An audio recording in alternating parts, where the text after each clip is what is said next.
dalam keadaan sehat ya, tidak berkurang apapun bagi yang sedang berpuasa. Mudah-mudahan lancar puasanya ya sampai hari ini. Di pertemuan yang lalu kita sudah mulai bahas spesifik tentang IP versi 4, termasuk mungkin menjawab pertanyaan selama ini apakah kalau saya mendesain satu jaringan, memanage satu jaringan, apakah saya boleh asal naruh IP address gitu?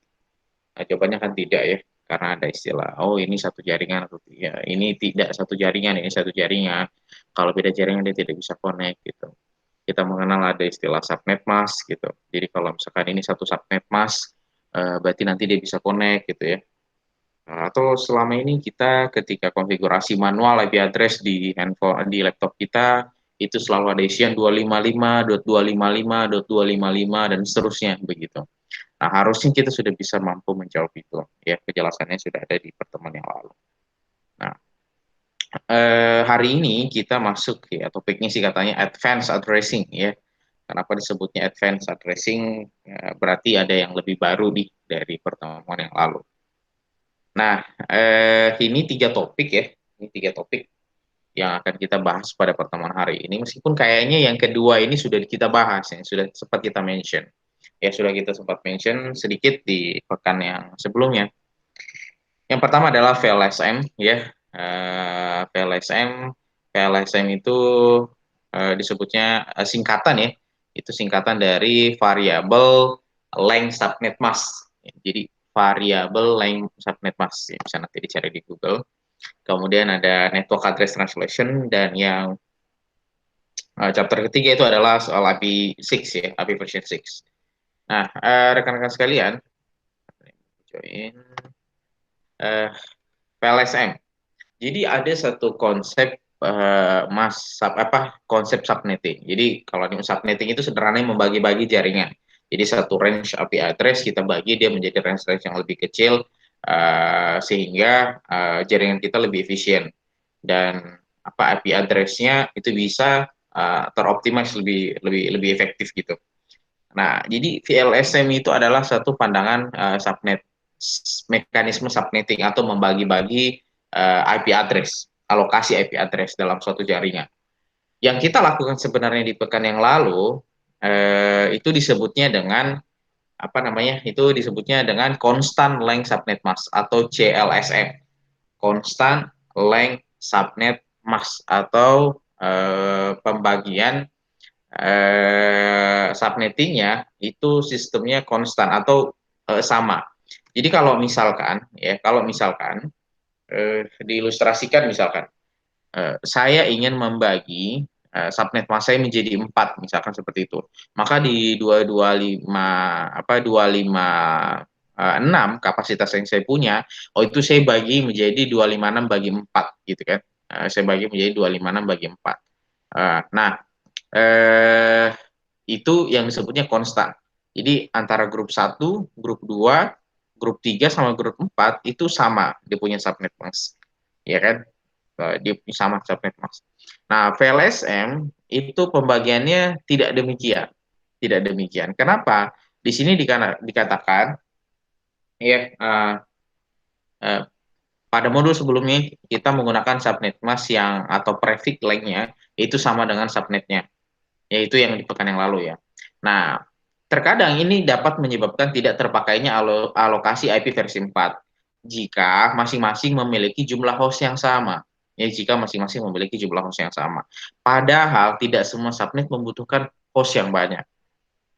Nah, di kasus yang lain ya, terdapat juga suatu kasus di mana dibutuhkan satu subnet yang cukup banyak jika kita menggunakan konsep yang sebelumnya, maka IP address itu tidak cukup. Ya, tidak cukup. Walaupun masing-masing subnet terdapat address yang tidak terpakai, ya. Nah, makanya muncullah VLSM. Makanya muncul VLSM.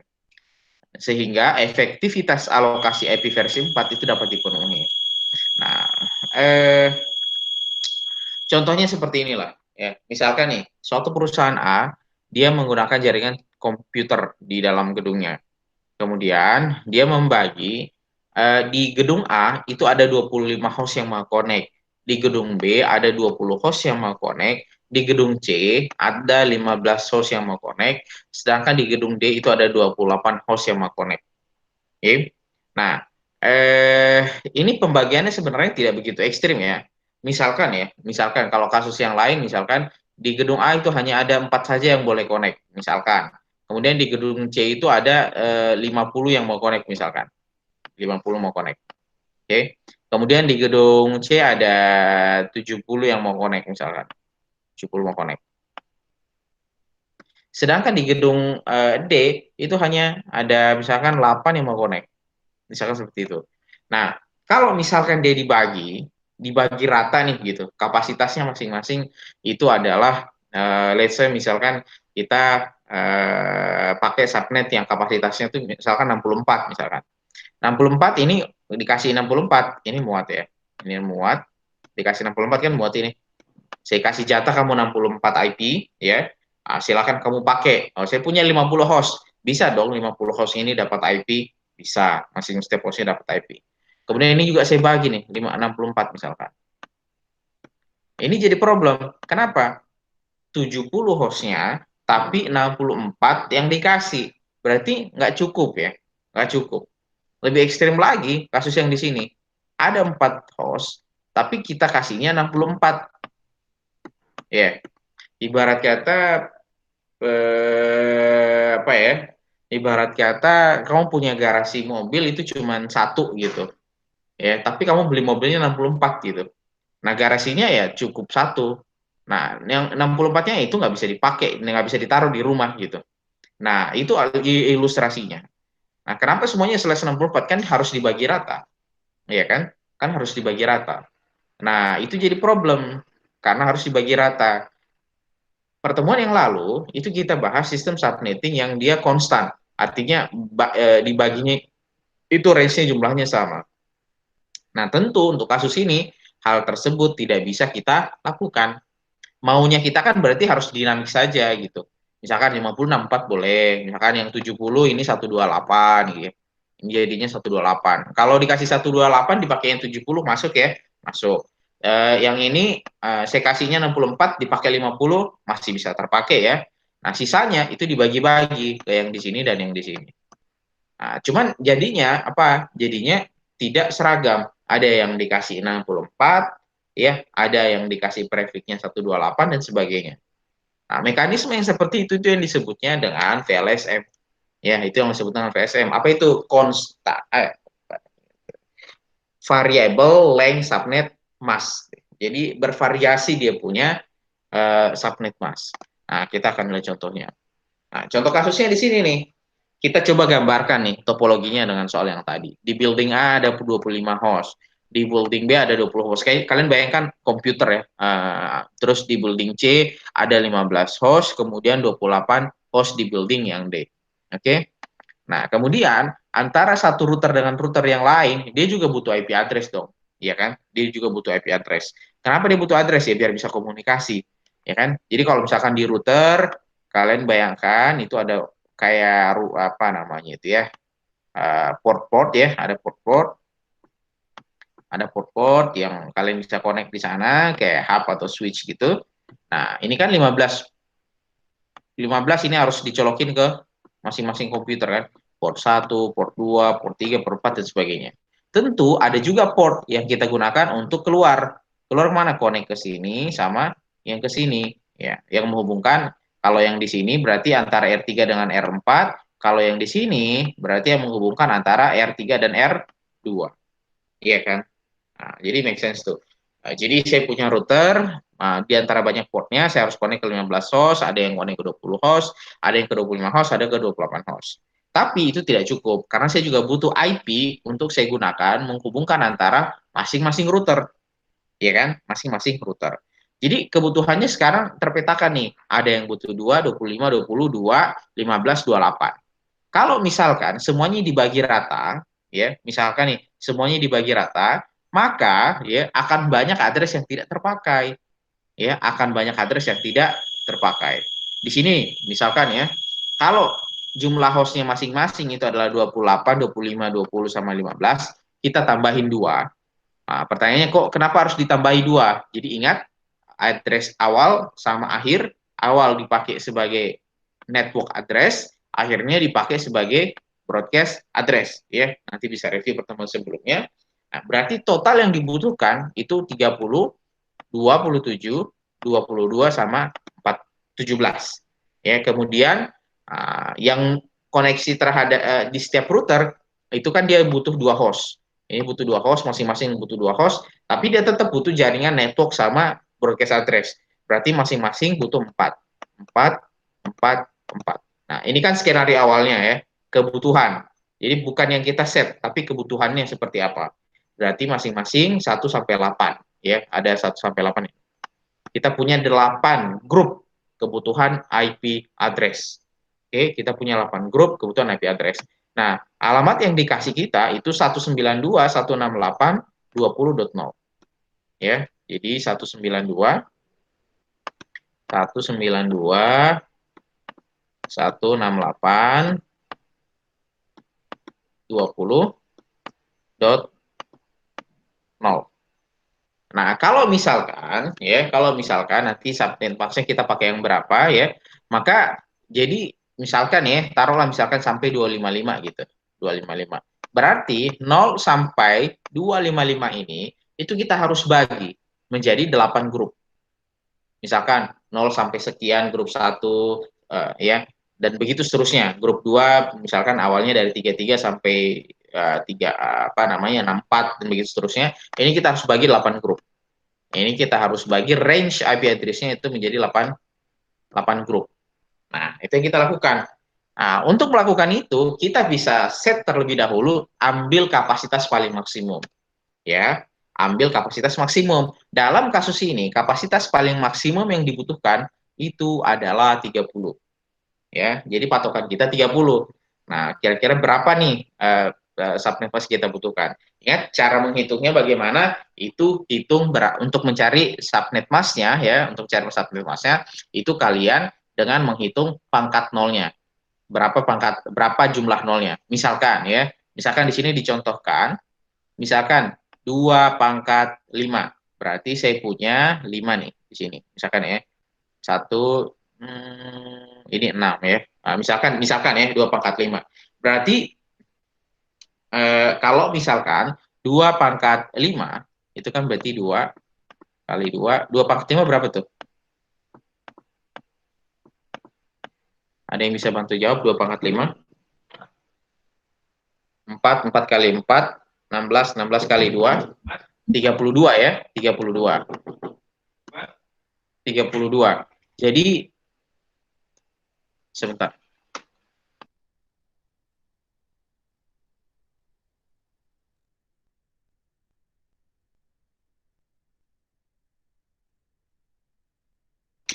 Maaf ya, sebentar.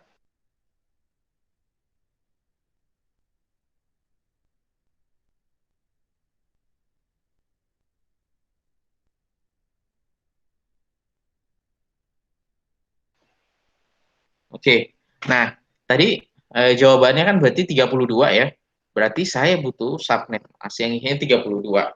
Oke, 32. Nah, berarti kalau di sini ini kayak keliru nih. Jadi harusnya kalau 32 berarti jumlah bit nolnya itu kan tadi 5. Ya, jumlah nolnya 5. Berarti kalau 8 ya, totalnya kan di sini 8 bit. Sorry, ini kan 111 kayak gini lah. Ini 8, ini juga 8, ini juga 8 ya kan. 8 8 8 8 bit satunya ya. Kemudian nah harusnya kan di sini 8 totalnya nih. Nah, cuman karena kita menginginkan memberikan kapasitas supaya subnet masknya itu muat sampai 32 host, dalam kasus ini kita butuh 5 angka 0, maka alamatnya sekarang itu berubah menjadi yang paling akhir ya, yang dot paling akhir itu 111 menjadi 111. Nolnya ada 5. 1, 2, 3, 4, 5. Ya, seperti itu. Nah, 8 kali 3 berapa ya? 8 kali 3.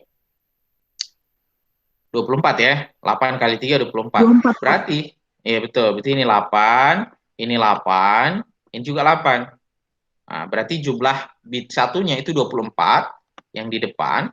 Kemudian ditambah jumlah bit satunya yang paling akhir itu ada 3. Berarti 24 tambah 3 itu dapatnya 27. Ya. Oke, saya pakai keypad soalnya jadi jelek. 27. Ya. Nah, makanya di sini prefixnya adalah /27. Oke. Jadi /27, nah, kalau misalkan dia di apa namanya dituliskan dalam binary berarti jumlah bitnya bit satunya itu 27. Ya, 27. Nah, kapasitasnya dia berapa? Hitung berapa jumlah bit nolnya. Ya, kapasitasnya berapa nih satu jaringan tersebut? Kapasitasnya adalah 2 pangkat berapa jumlah bit nolnya. Nah, jumlah bit nolnya berapa? 5. 2 pangkat 5 berarti 32. Oke, begitu. Nah, kalau misalkan kita bagi dia tanpa menggunakan VLSM terlebih dahulu. Berarti kan pakai N statik nih. Berarti setiap grup tadi itu yang jumlahnya 8 grup, 1 sampai 8 grup ini masing-masing saya kasih kapasitas 32 kan, 32. Berarti dengan alamat 20.0 ya sorry 20.01 0 ini, nah, grup yang pertama itu dia dimulai dari 20.0 kan /27. 27 kan tadi kapasitasnya berapa? 32. Nah, berarti mulai dari 0 sampai 31. Ya kan? IP grup kedua berarti dimulai dari .32 sampai .63. .64 ya dimulai sampai berakhir di .95. Tinggal ditambahi 32. Ya kan? Kan kapasitasnya masing-masing 32 ini. 32, masing-masing 32 dan seterusnya. Ya, masing-masing 32. Bahkan sampai yang paling bawah pun ya, itu kan jadi 32 juga ya. Sampai paling bawah pun itu juga misalkan 32. Jadi misalkan nih 96 ditambah 127, kemudian 128 ya ditambahkan 32 berarti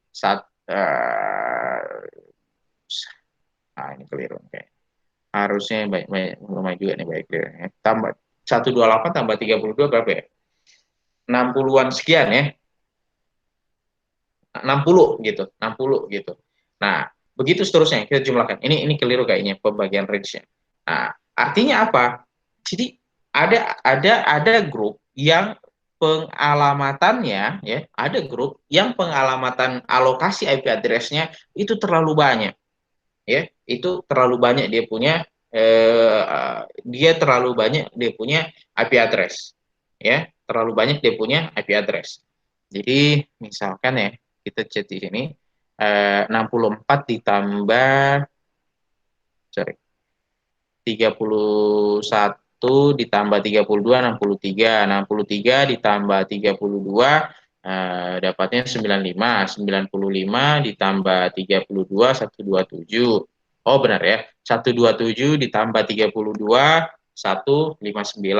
159 kemudian ditambahi 32 191. 191 ditambah 32 dapatnya 223. Oh betul ini, pembagiannya betul ya. 223 ditambah 32 itu dapatnya 255.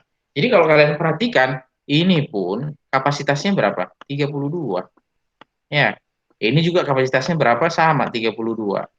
Ini 32, yang ini juga kapasitasnya 32. 32. Ya. Ini masing-masing 32.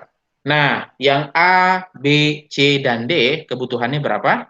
30, 27, 22, 17. Aman nggak pakai 32? Aman, Pak. Nah, yang di bawah nih, pakai 32, yang dibutuhkan berapa sebenarnya? Yang dibutuhkan cuma 4, 4, 4, 4. Jadi yang dibutuhkan 4, tapi dikasih alokasi 32. Artinya apa? Itu berlebih. Ya, berlebih. Akan ada IP address yang menganggur. Padahal bisa jadi IP address itu tidak mungkin akan pernah bertambah lagi penggunaannya. Ya, tidak mungkin akan bertambah lagi penggunaannya. Nah, berbeda misalkan ya di gedung A misalkan. Di gedung A sekarang mungkin kapasitasnya dia itu 30. Bisa jadi bulan depan 60.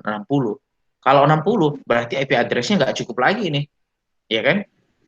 Dikasih 32 IP address-nya nggak cukup. Mau ambil dari mana gitu kan? Nah, karena kita harus membagi rata kapasitas tersebut. Ya kan? Masing-masing dikasih 32. Inilah yang terjadi dengan non VLSM atau yang disebut tadi dengan istilahnya apa? LSM, constant length subnet mask.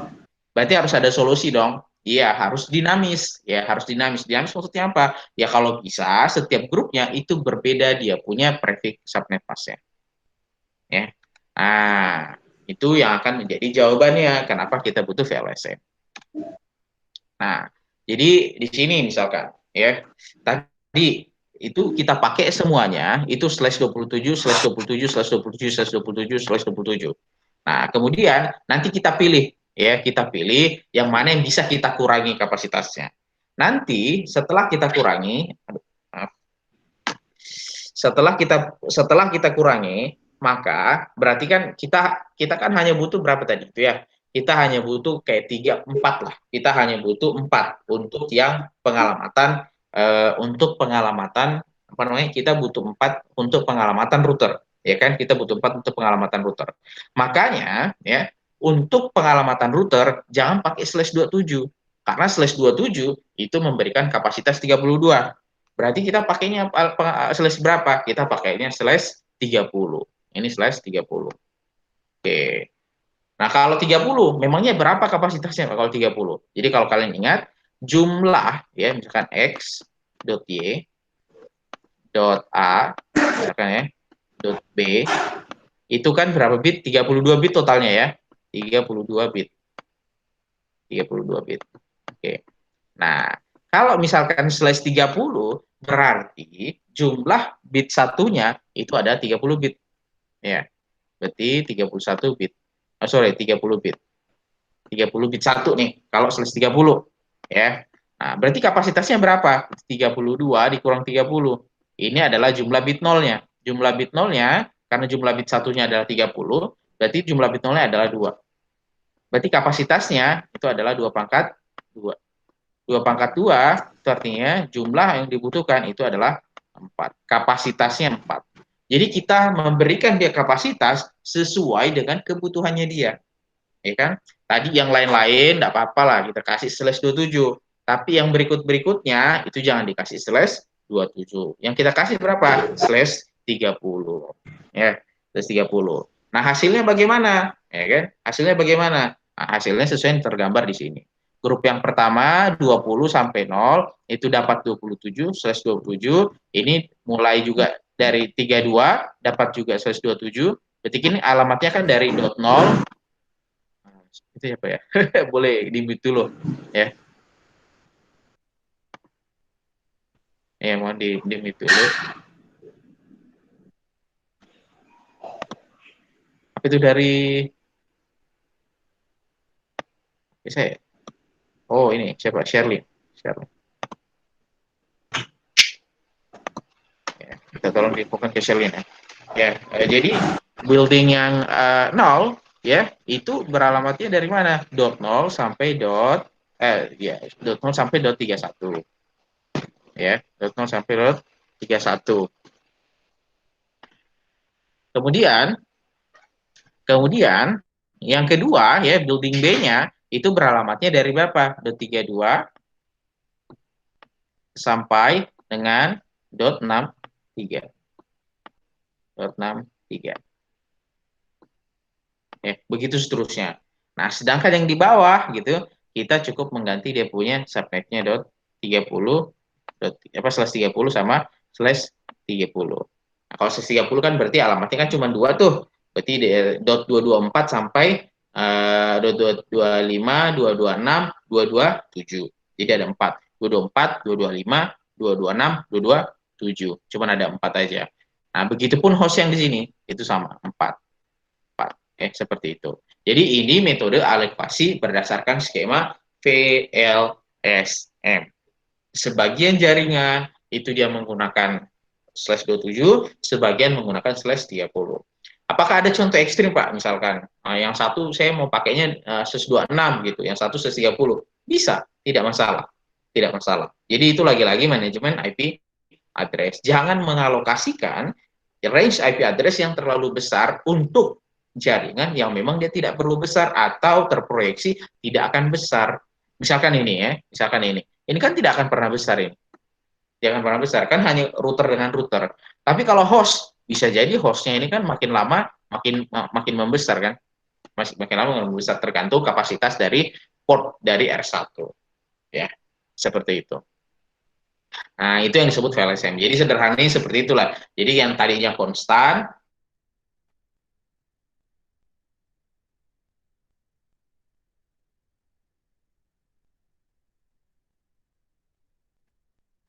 suara saya masih terdengar ya? Oke. Ada, Pak. Masih, Pak. Masih, Pak, masih, Pak. Oke. Selanjutnya ya. Selanjutnya bagian yang sampai di sini ada yang mau ditanyakan dulu soal VLSM? Tidak ada?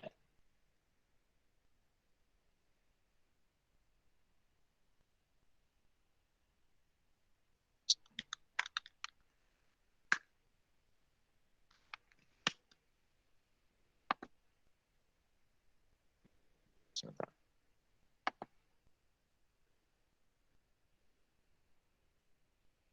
Cek cek cek.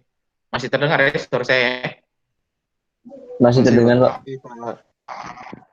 Oke. Nah, sampai sini masih ada yang mau tanyakan soal VLSM? Jadi perbedaannya hanya di situ. Jadi kalau yang tadi konstan, yang pertemuan yang lalu, intinya kita bagi grupnya itu range-nya harus sama. Nah, cuman ternyata hal yang tersebut kan tidak bagus ya.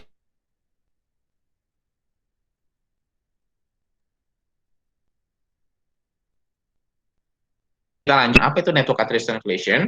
Jadi munculnya network address translation sebenarnya ini sudah saya tunjukkan di pertemuan yang lalu. Jadi misalkan IP saya di local network itu 192.168 sekian. Sedangkan IP saya secara public itu misalkan 110 sekian sekian itu dikasihnya oleh ISP service provider yang saya punya. Misalkan seperti itu kan. Nah, itu salah satu implementasi dari network address translation. Ada latar belakang yang lain, kenapa akhirnya muncul network address translation. Apa itu? Ini, mengatasi kebutuhan alamat IP yang semakin banyak, sedangkan kekurangan alamat gitu. Jadi ibaratnya ini, rumahnya makin banyak ya, rumahnya makin banyak, tapi jumlah alamatnya itu makin sedikit. Ya, rumahnya makin banyak tapi jumlah alamat sedikit. Contohnya misalkan begini, saya punya komplek ya, saya punya komplek jumlah rumahnya itu adalah 10. Sedangkan kapasitas pengalamatan nomor alamat yang boleh itu adalah misalkan 10 juga. Nah, kalau ada yang bikin rumah baru misalkan, ada yang bikin rumah baru. Misalkan dia bikin 10 rumah baru lagi gitu. Saya tidak mungkin lagi menggunakan alamat 11, 12, 13 karena itu tidak boleh. Pokoknya yang boleh hanya kapasitasnya 1 sampai 10. Apa yang saya lakukan? Ya sudah, saya akan bikin komplek yang baru di mana saya bisa menggunakan alamat lagi 1 sampai 10, tapi berbeda komplek misalkan. Nah, itu sebenarnya meskipun nggak presisi ilustrasinya ya, tapi ilustrasi tersebut itu menggambarkan bagaimana kita bisa menggunakan alamat IP versi 4 itu kembali gitu. Karena kan IP versi 4 ini terbatas, tapi jumlah user ini semakin banyak gitu. Belum lagi kalau eranya IoT, setiap IoT devices itu harus punya IP address-nya sendiri. Macam-macam gitu ya. Nah, tentu network translation itu diharapkan jadi solusi. Terus, apa yang dilakukan dengan NAT? Satu set alamat dalam jumlah banyak pada jaringan lokal dapat juga dipakai pada jaringan lokal yang dipakai oleh pengguna lain, tapi terpisah oleh jaringan publik internet. Jadi itu fungsinya sebenarnya. Jadi misalkan ya, di rumah saya misalkan pakai router, alamat IP saya adalah 192.168.10.3.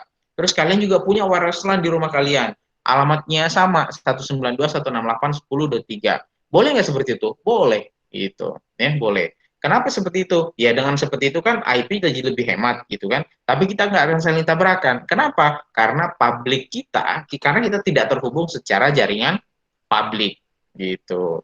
Ya, karena kita tidak terhubung secara jaringan publik. Nah, siapa yang bertugas nih untuk melakukan itu? Jadi mengkonversi jaringan lokal, IP jaringan lokal ke jaringan publik gitu, atau mentranslasikan, yaitu yang disebut dengan network address translation. Jadi untuk memisahkan set alamat pada jaringan lokal dan jaringan publik. mengaturnya pada 3 set range private address. Ini sebenarnya kita sudah ya. Ya, misalkan ini adalah private address nih. 172 10 dot ya 192 dot gitu. Ini semuanya alamat private address. Jadi bebas dipakai begitu ya. Kemudian boleh duplikasi, boleh sekali gitu, boleh sekali. Tiap router duplikasi jaringan lokalnya pakai ini untuk private, tidak masalah gitu. Nah, nanti kan supaya bisa kau connect ke publik harus ada NAT, nanti ada IP address publiknya, ya seperti itu. Ini adalah network address translation. Jaringan bersifat privat transparan ke seluruh internet. Sisanya hanya melihat router dan network address translation dengan alamat 200.24.5.8. Ya, misalkan seperti ini nih. Misalkan seperti ini. Ini adalah router kalian. Misalkan ini perangkat router. Ini perangkat router misalkan ya. Ini perangkat router. IndiHome lah misalkan ya, IndiHome. Nah, IndiHome itu kan kalian dapat tuh ya satu kabel dari apa namanya dari Telkom gitu misalkan. Nah, itu punya alamat dia 200, 20 dan seterusnya gitu kan. Nah, sedangkan di belakangnya ini banyak IP address nih, banyak. Ya, ada .20, .2, ada .1, .30 dan seterusnya lah gitu. Nah, ketika internet itu mau meneruskan paket, dengan alamatmu, dia hanya perlu meneruskan alamatnya sampai di .58. Ya, dia hanya perlu meneruskannya itu sampai .58 ke router begitu. Jadi, itu yang disebut dengan bersifat transparan karena dia bisa dibaca di jaringan publik. Nanti siapa yang akan mentranslasikan ke alamat private itu? Yang meletaknya adalah router. Ya, semua paket keluar melalui router network access translation yang menggantikan alamat sumber dalam paket dengan alamat NAT public, ya, dengan alamat NAT public. Kemudian semua paket yang masuk juga melewati router NAT yang menggantikan alamat tujuan paket dengan private address yang sesuai. Jadi itu apa namanya? Itu yang dilakukan, ya, itu yang dilakukan. Jadi alamat kita itu ditranslasikan oleh NAT address. Makanya kok bisa ya C192.168 tapi bisa tetap menerima paket padahal itu lokal gitu karena kita punya IP public. Nah, yang mengerjakan itu network address translation. Ya, seperti ini. Nah, ini tadi sama. Nah, sampai di sini untuk NAT kira-kira ada yang perlu disampaikan atau ada yang mau didiskusikan terlebih dahulu terkait dengan NAT network address translation? Tidak ada? Mudah ya, harusnya mudah gitu, nggak begitu sulit. Nah, bagian yang ketiga itu IP versi 6. Ya, seperti saya sampaikan bahwa IP versi 6 ini sebenarnya sudah dicetuskan kayaknya entah 90-an akhir apa 2000-an awal gitu ya, karena kekhawatiran bahwa IP versi 6 ini, IP versi 4 ini tidak akan cukup lagi untuk mengcover pertumbuhan user di dalam jaringan ya. Dulu mungkin orang punya satu rumah mungkin hanya satu PC atau dua PC, tiga PC. Sekarang tiap orang punya handphone, tiap orang punya laptop, begitu kan. Nah, belum lagi kalau misalkan rumahnya adalah smart home gitu. Kulkasnya punya IP address, ya, alat masaknya punya IP address gitu. AC-nya punya IP address, alat pembuka pagarnya punya IP address gitu. Nah, orang bilang, wah kayaknya akan kesulitan ini, tidak akan pernah cukup ini IP versi 4. Ya sudahlah kita bikin IP versi 6. Nah, karena permintaan cukup tinggi untuk aplikasi publik IP versi 4, maka eh, dianggap sudah habis gitu. Maka dirancanglah IP versi 6 untuk meneruskan itu. Meskipun sebenarnya sampai hari ini adopsinya nggak terlalu besar ya. Kemudian IP versi 6 memiliki ruang alamat 128 bit, lebih besar ya. Kan kalau tadi IP versi 4 hanya 32 bit ya. Hanya 32 bit. IP versi 4. IP versi 6 itu 128, 4 kalinya. Ya. Nah, ini penulisannya nanti kita akan lihat. Salah satu contoh adalah ICMP versi 6. Di sana mencakup resolusi alamat dan konfigurasi alamat yang tidak ditemukan dalam ICMP untuk versi 4. Kemudian menipisnya ruang alamat IP versi 4, ini yang lebih utama. Terus ketika Asia dan Afrika terhubung ke internet, alamat IP versi 4 tidak lagi cukup untuk mengakomodasi pertumbuhan ini. Faktanya cukup-cukup aja ya. sampai sekarang gitu. Nah, secara teoritis IP versi 4 memiliki maksimum 4,3 miliar alamat. Oke, private address dalam kombinasi dengan network telah berperan memperlambat penipisan ruang alamat IP versi 4. Jadi gara-gara ada private network address translation, jadi penggunaan 4,3 miliar itu peluangnya menjadi tidak, peluangnya untuk penuh itu menjadi berkurang. Ya, karena tadi jadi yang dilakukan adalah menggunakan NAT sehingga IP-IP itu bisa ditranslasikan ke IP-IP lokal, ya seperti itu. Ini alasan lainnya, penyedia seluler juga meningkat, kemudian IoT-nya juga naik, begitu ya. Kenapa didukunglah percepatan ke IP versi 6 ya, meskipun sampai sekarang juga nggak begitu ini. Kemudian transisi IP versi 4 ke versi 6 gitu. Akan berdampingan dalam waktu dekat ya, berdampingannya dalam waktu dekat ini apakah dekat sekali atau tidak ya kita tidak tahu ya, tapi ini tetap sebagai seorang network engineer ya tetap harus dipelajari. Kemudian IETF dia adalah protokol untuk membantu mengintegrasikan atau melakukan migrasi jaringan ke IP versi 4. Ada 3 nih metode migrasinya. Ada yang disebut dual stack migrasi ya, perpindahan dari IP versi 4 ke versi 6. Ada tunneling, ada translation. Apa perbedaannya? Ya, kalau dual stack ya seperti ini nih. Satu host dia bisa menjalankan 2 IP version sekaligus. Dia support IP versi 6, dia support IP versi 6. Oke? Nah, ini yang disebut dengan dual stack. Makanya di sini berdampingan segmen jaringan yang sama. Menjalankan tumpukan IP versi 4 dan versi 6 secara bersamaan. Oke, dikenal juga dengan IP versi 6 asli.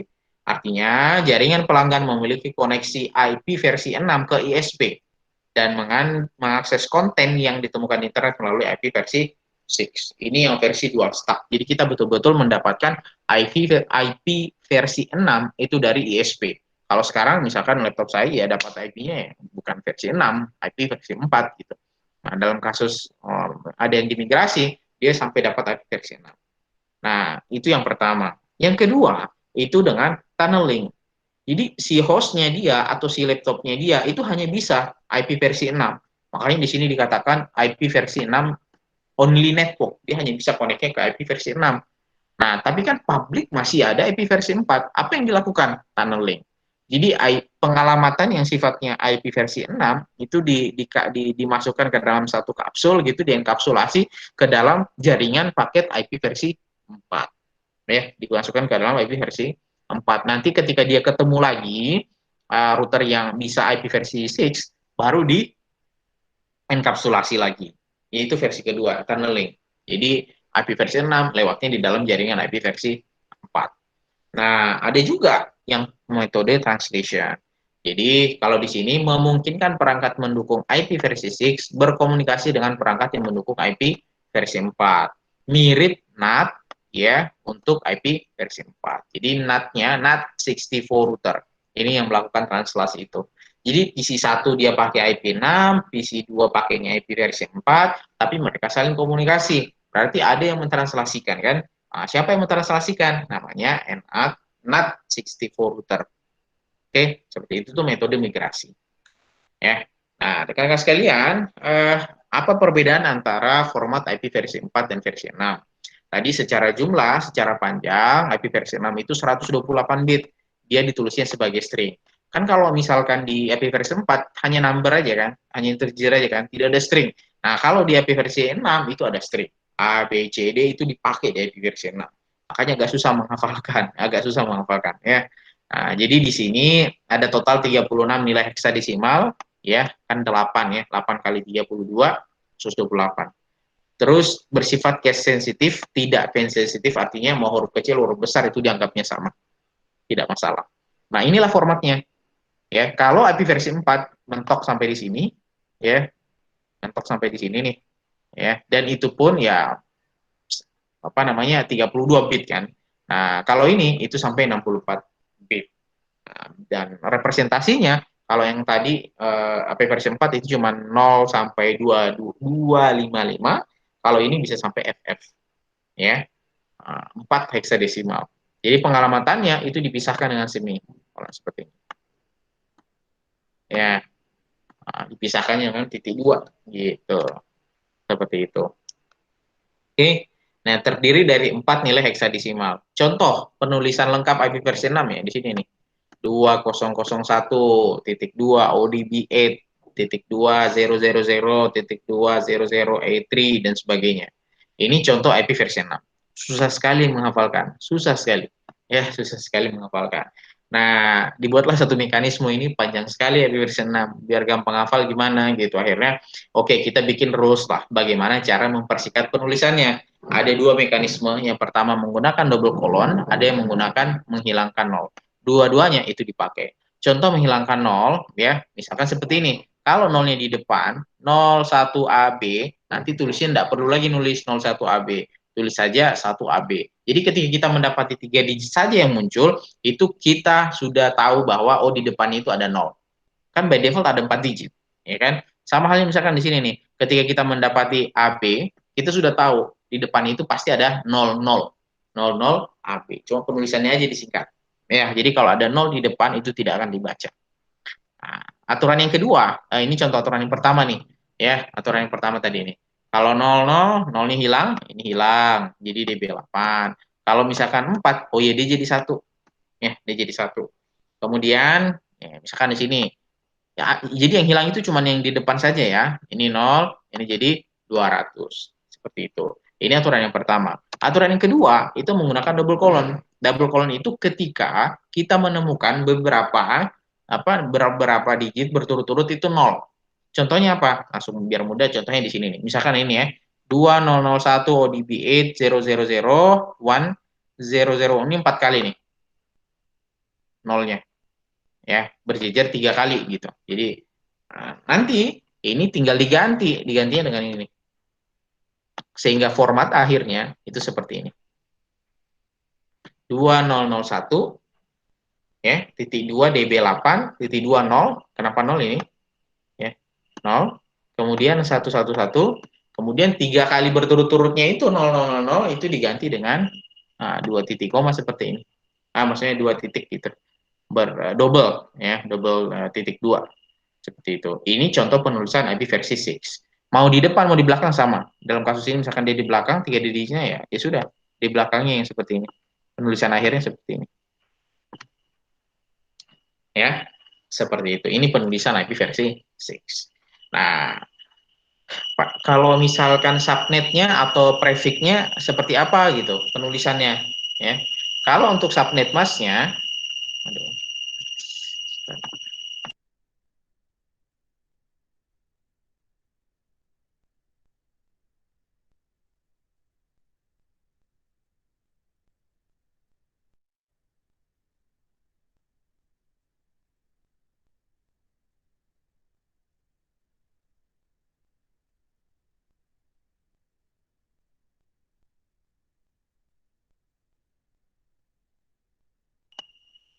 eh, apa terlalu noisy nggak buat kalian nih?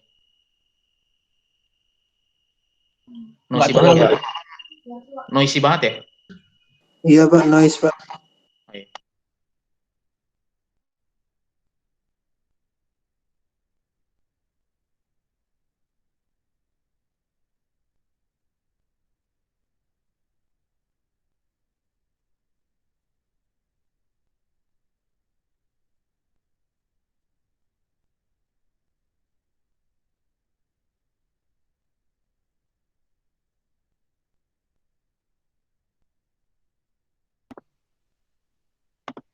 Sudah nggak ya?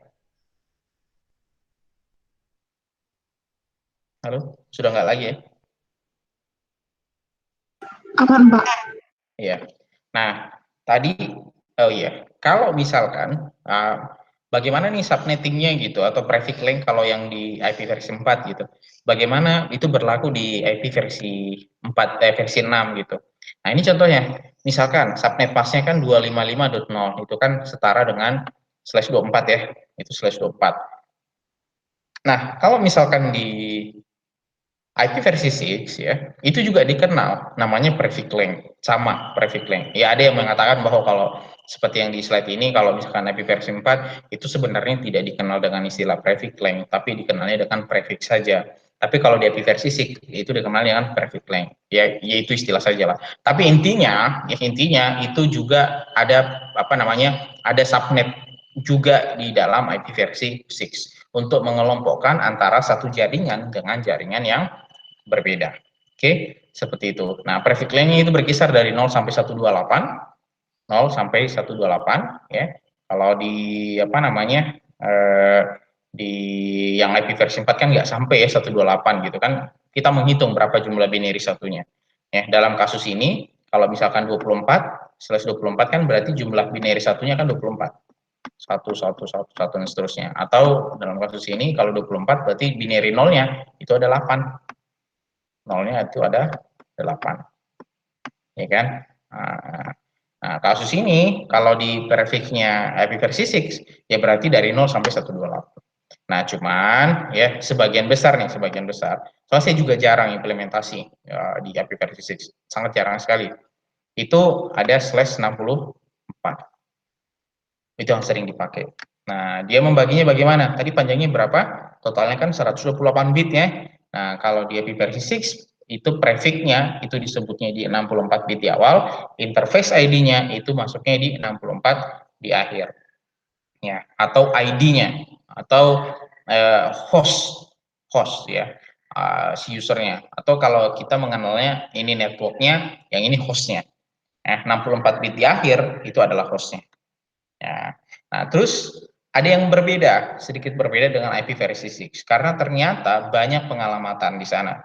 Contohnya apa? Kalau misalkan di IP versi 4 itu misalnya kita tahu dua aja lah ya. Misalkan ada ada network address, kemudian ada broadcast address. Nah, kalau pengalamatan di IP versi 6 sih itu ada beberapa macam. Misalkan di sini ada yang dikenal dengan GUA atau Global Unicast Address. Apa ini? Dia mirip dengan IP versi 4, tujuannya adalah agar dapat dirutekan secara global dan unik secara global. Ya, artinya secara global, jadi kamu punya IP address private nih misalkan, atau di lokal, dia kan harus dialamatkan secara publik ketika dia terkoneksi secara publik. Nah, yang melakukan itulah yang disebut dengan Global Unicast Address. Jadi kamu punya alamat-alamat secara publik, ya, seperti itu. Nah, gua dapat dikonfigurasi secara statis dan ditetapkan secara dinamis. Yang kedua adalah link local address atau LLA. Ya, kenapa? Ini diperlukan untuk setiap perangkat yang mendukung IP versi 6 untuk berkomunikasi dengan perangkat lain pada link lokal yang sama. Ya, jadi pada link lokal yang sama atau juga disebut atau bisa direfer sebagai subnet. Jadi kalau kita mau connect dengan jaringan yang sama, ya, maka kita menggunakan link local address. Kalau kita menggunakan link local address itu dianggap bahwa kita sebagai satu subnet. Nah, seperti itu. Ya. Ada di sini ada tambahan ya. Unik lokal digunakan pengalamatan lokal dalam suatu situs atau situs yang terbatas. Digunakan untuk perangkat yang tidak perlu mengakses jaringan lain, yaitu unik lokal. Kemudian tidak dirutekan secara global. Itu kalau istilah unik lokal. Unik lokal itu yang mana ini? Ya, seperti itu. Ya. Nah, ini global unique address ya. Global unique address itu dia dapat dirutekan ke internet. Ini kata kuncinya. Jadi gua itu membuat kita terutekan secara publik ke jaringan internet. Ya. Range-nya dari mana gitu? Ya, mulainya dari 2000 ini sampai ke 3 FFF. Kapasitasnya kan sampai FFF ya. FFFF gitu. Nah, tapi khusus untuk range-nya gua ini itu bermulanya dari 2000 sampai 3 FFF saja. Seperti itu. Ya ini bocil pengetahuan aja ya. Mungkin nanti kalau mau memperdalam saran saya sih bagusnya ikut sertifikasi Cisco dan sebagainya ya. Karena sebenarnya ini tuh cuma bisa dihafalin ya karena agak jarang kita menemui di kehidupan sehari-hari ya, kecuali di simulator itu bisa. Kalau IP versi 6 ini. Tadi ada 3 ya, ada global routing prefix, kemudian ada subnet sama interface ID. Interface ID ini apa? Ini hostnya. Ini host. Hostnya di IP versi 6. Oke, global routing. adalah prefix atau network, bagian dari alamat yang telah ditetapkan oleh penyedia. Jadi kita dapatnya dari penyedia. Dalam kasus ini ISP kita. Siapa penyedia service provider kita? Kita dapat internetnya dari mana? Dari Telkom kah? Dari Telkomsel kah? Nah, itu alokasinya kita dapat global routingnya dari mereka. Ya, misalkan saya punya alamat IP address versi 6 2001 DB6 akad gitu ya. Di sini kan berarti 000.2.00.0 ya kan, di /48. Maka ini mengindikasikan 48 bit pertama. Kalau 48 bit ya dibagi 8 berapa itu ya? Ya. 48 dibagi apa? Nah, ada 6 ya, ada 6. Ada 6 atau kalau dibagi 2 ada 3 hextech gitu. Maka itu adalah prefix networknya. Itu adalah prefix networknya.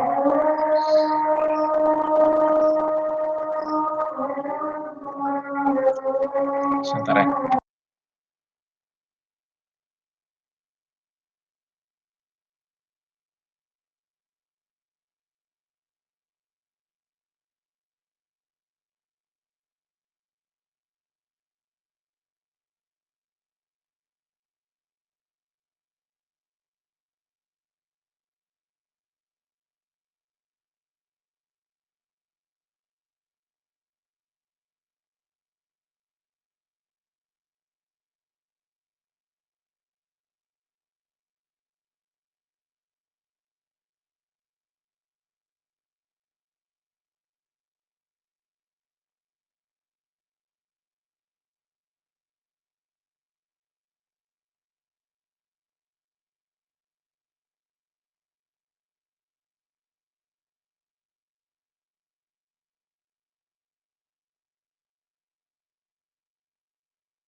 Oke, lanjut ya.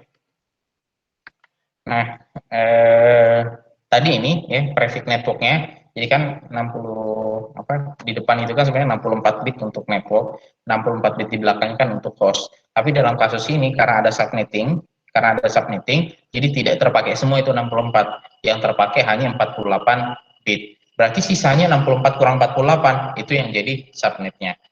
Oke, seperti itu. Kemudian kolom ganda yang tadi kita sudah bahas ya, berarti berisi angka 0.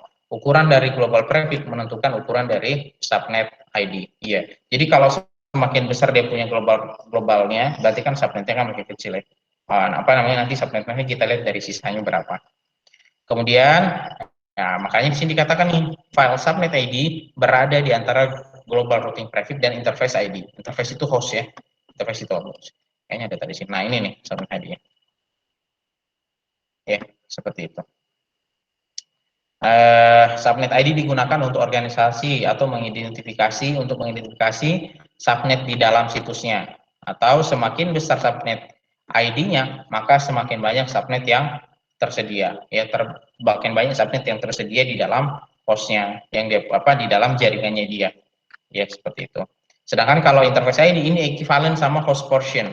Jadi ada berapa kapasitas user yang bisa menggunakan IP tersebut di dalam satu subnet yang sama atau di dalam satu grup yang sama, ya. Kemudian setiap host mungkin saja memiliki multiple interface, masing-masing dapat memiliki satu atau lebih alamat IP versi 6. Ya kadang-kadang memang itu terjadi ya, misalkan untuk kebutuhan riset satu lab, satu PC itu kita pasang 4 sampai 5 Ethernet card kita taruh di dalam PC kita karena untuk riset. Ya itu bisa-bisa saja terjadi. Ya, bisa-bisa saja terjadi. Sangat direkomendasikan untuk menggunakan subnet 64 ya, sehingga akan membuat 64 bit interface ini aja sudah kapasitasnya sangat besar sekali ya, sangat besar sekali ya. Kenapa? Ya 2 pangkat 64, ya 2 pangkat 64 di sini memungkinkan 18 triliun perangkat atau yang bisa terhubung, jadi sangat-sangat besar sekali gitu. Nah kemudian subnet /64 atau global routing prefix plus subnet ID ya, ini plus subnet ID berarti yang ini gabungan 44 ditambah 16, 48 ditambah 16. Di sini dikatakan itu menyisakan 64 bit interface ya, sisanya sebenarnya kan 128 dikurang 64 untuk menggunakan perangkat SLAC enable sehingga membuat secara otomatis 64 bit interface. Pengembangan perencanaan pengamatan mudah dan efektif. Yaitu mekanismenya, salah satu mekanisme yang biasa digunakan. Kemudian sebagai catatan ini ya, tidak seperti pada IP versi 4, pada IP versi 6 semua angka 0 dan semua perangkat host 1 dapat diterapkan di suatu perangkat. Alamat yang memiliki semua angka 1 dapat digunakan karena broadcast address tidak ada di IP versi 6. Oh iya benar. Ya jadi ini mention ya. Jadi kalau di mana namanya itu?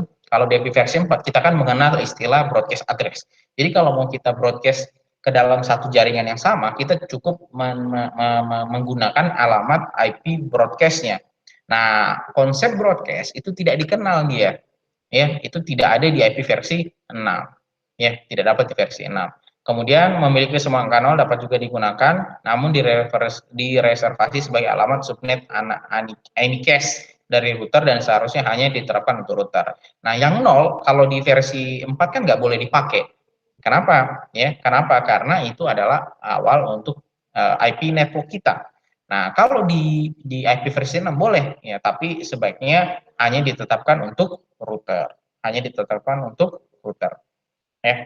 Nah, ada juga yang disebut dengan link local address ya. Jadi memungkinkan suatu perangkat berkomunikasi dengan perangkat IP versi 6 lainnya di link yang sama dan hanya di link tersebut. Jadi ibaratnya hanya bisa komunikasi di dalam satu jaringan yang sama saja atau di dalam subnet yang sama. Itu link local address ya. Terus GUA atau tadi global unicast address bukanlah suatu keharusan, namun setiap interface jaringan yang mengaktifkan IP versi 6 wajib memiliki LLA. Jadi GUA itu bukan kewajiban, kita dapat akses ke global unicast, tapi kalau kita pakai IP versi 6 kita wajib punya LLA. Ya, kita wajib punya LLA. Tujuannya apa? Ya, karena itu tadi ya supaya kita bisa terhubung dengan perangkat IP versi 6 yang lainnya yang ada di dalam grup yang sama. Nah, jika LLA tidak dikonfigurasi secara manual pada interface perangkat, nanti dia akan otomatis perangkat akan membuat sendiri tanpa berkomunikasi dengan DHCP server. Jadi kan kalau IP address versi 4, misalkan kita tidak save, kita bisa memilih opsi DHCP kan. DHCP itu nanti kita bisa dapat IP sendiri nih. Misalkan nih saya sekarang login by default laptop saya ini DHCP. Jadi ketika saya connect, maksudnya itu tidak saya setting IP-nya. Nah, ketika laptop saya connect ya ke dalam wireless LAN atau router saya, nanti dia akan dapat IP address. Siapa yang kasih? Ya router yang kasih dia IP address. Nah, hal yang sama itu juga terjadi di mana namanya IP versi 6. Kalaupun kita tidak setting ya, misalkan kita tidak konfigurasi, nanti kita bisa dapat sendiri, ya, tanpa pun perlu berkomunikasi dengan DHCP. Ya, nanti kita akan bisa dapat sendiri.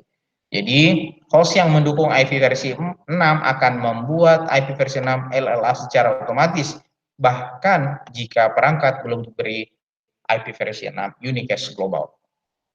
Kemudian memungkinkan perangkat IP versi 6 berkomunikasi dengan perangkat yang mendukung IP versi 6 lainnya. Catatannya adalah hanya pada subnet yang sama. Ya sama lah ya dengan IP versi 4 hanya dalam link yang sama.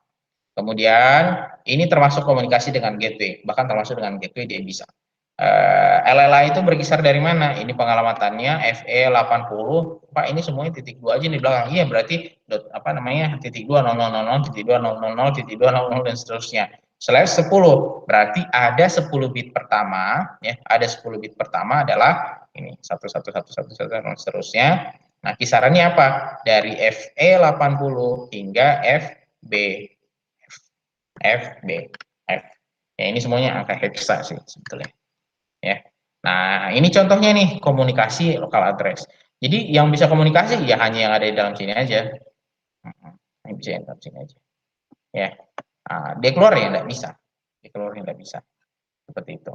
Nah, ada dua cara tadi ya, ada statis, ada dinamis. Kalaupun statisnya tidak di-set, nanti kita akan dapat sendiri. Ya, nanti kita akan dapat sendiri. Nah, mekanisme subnettingnya tadi ya, kebanyakan langsung dipakai slash 64. Slash 64 itu dibacanya dari mana? Dari sini nanti.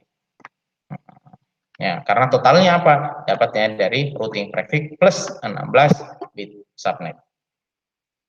Oke, ini adalah contoh subnetting. Manfaat dari alamat 128 bit adalah mendukung lebih dari cukup subnet, bukan lebih dari cukup ya, tapi berlimpah gitu untuk cukup subnet dan host per subnet untuk setiap jaringan.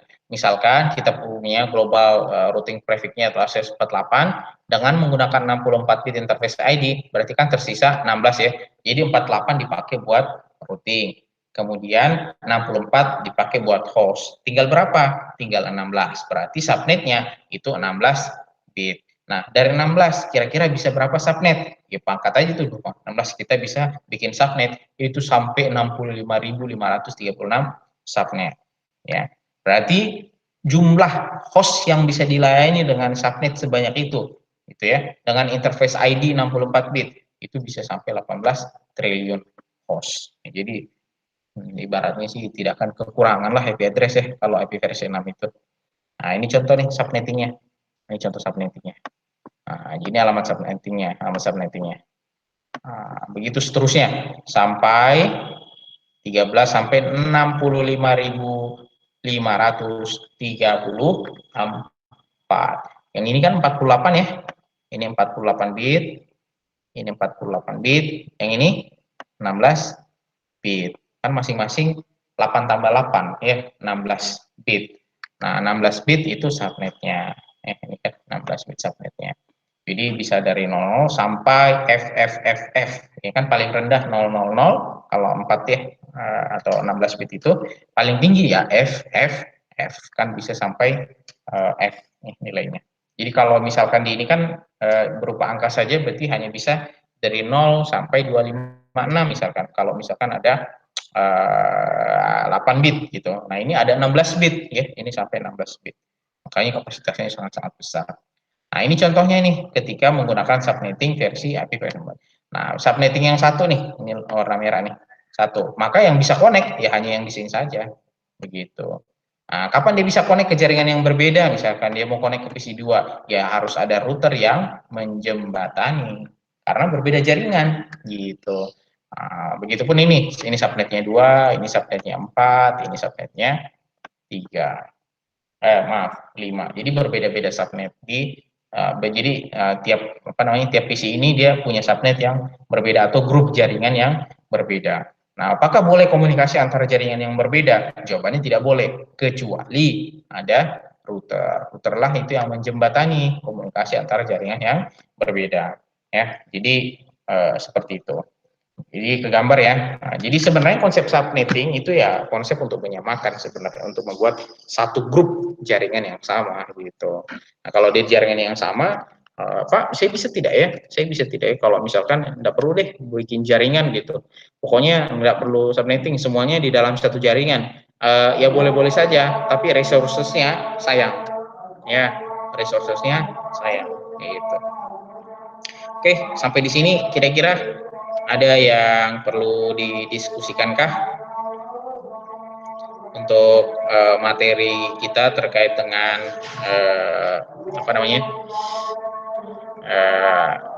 variable length subnet mask atau VLSM. Kemudian yang kedua terkait network address translation dan yang ketiga terkait dengan IP versi 6. Kira-kira ada yang mau didiskusikan? Halo? Tidak ada? Ya kalau tidak jangan dipaksa ya.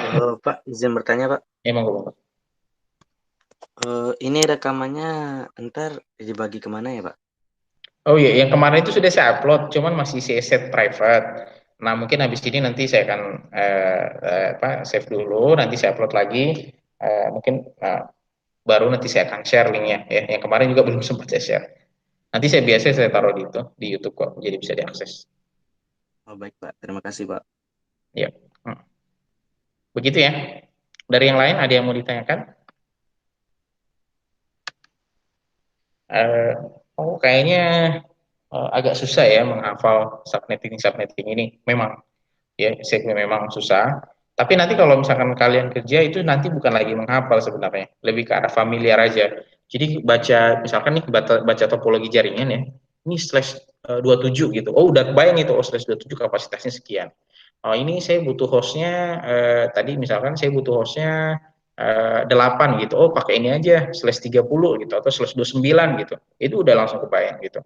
Nah, jadi kalau ini mungkin agak dirasa agak susah ya membayangkannya, ini pasti harus hitung nih untuk melakukan subnetting, saya harus hitung jumlah bit nolnya dulu gitu. Kalau slash 28 saya harus membayangkan dulu 32 dikurang 28 berarti berapa tuh, ada 4 bit nolnya berarti kapasitasnya 2 pangkat 4. Ya memang itu masih dia ya, nggak apa-apa lah, itu masih di awal gitu.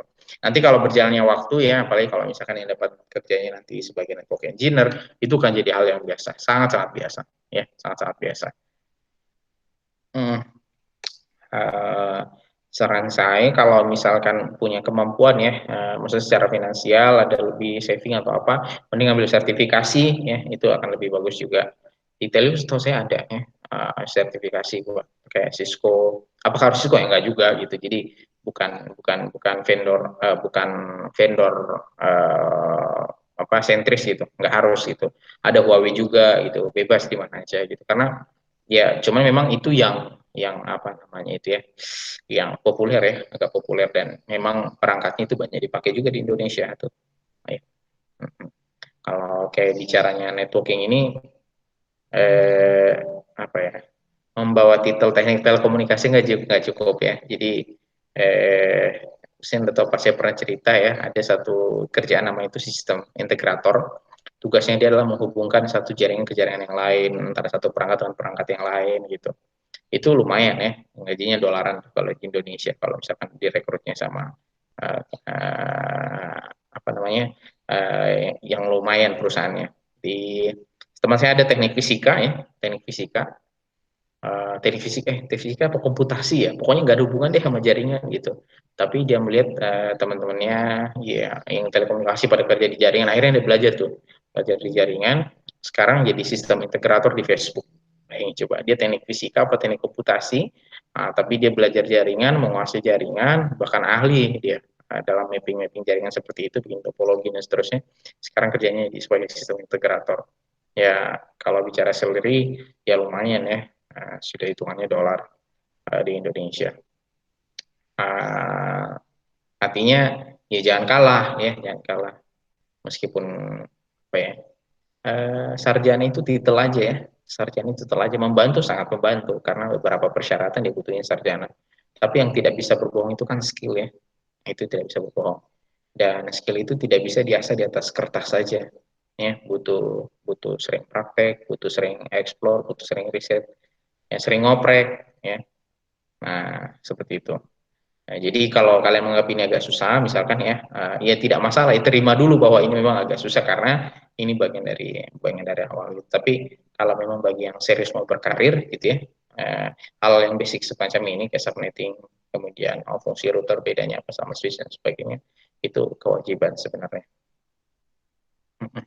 Ya itu tambahan aja ya, tambahan aja di sesi akhir. Cukup ya pertemuan hari ini, kalau misalkan memang tidak ada yang mau didiskusikan lagi atau ditanyakan lagi. Tidak ada?